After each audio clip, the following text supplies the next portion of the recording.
নমস্কাৰ সকলোকে অগ্নিনাভ শিৱ মন্দিৰলৈ পুনৰবাৰ স্বাগতম। আমাৰ এতিয়া মন্দিৰৰ পৰা যোৱাৰ আগতে আমি সদায় মন্দিৰৰ আমাৰ কৰ্মচাৰী আৰু আমি সকলোৱে মিলি পেলাই মন্দিৰৰ কৰ্তৃপক্ষ সকলোৱে মিলি আমি বাবাৰ ওচৰত প্ৰাৰ্থনা ভাগ গাই সামৰো আৰু এতিয়া সেই প্ৰাৰ্থনা ভাগ গাবলৈ লোৱা হৈছে আৰু আপোনালোক ভক্তসকলে শুনি যাব পাৰিব। ধন্যবাদ। ৰাজহুৱা বন্তি জ্বলি আছে, এতিয়াও সেৱা কৰো বুলিলে সেৱা কৰিব পাৰিব।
আজি খুব ধুনীয়া লাগিছিলে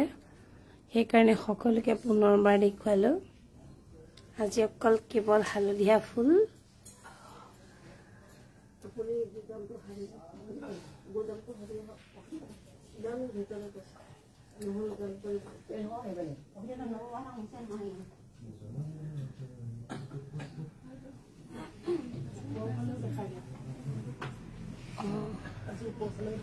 আজি বৰ ধুনীয়া লাগিছে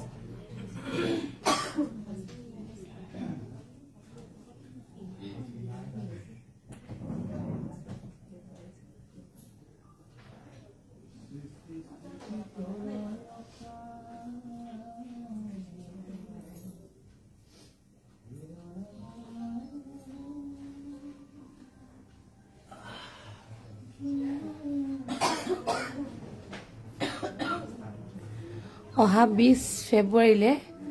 আমাৰ অগ্নিনাভ বাবাৰ প্ৰতিষ্ঠা দিৱস 2015 চনৰ 20 ফেব্ৰুৱাৰী দিনাখনি আমি অগ্নিনাভ বাবাৰ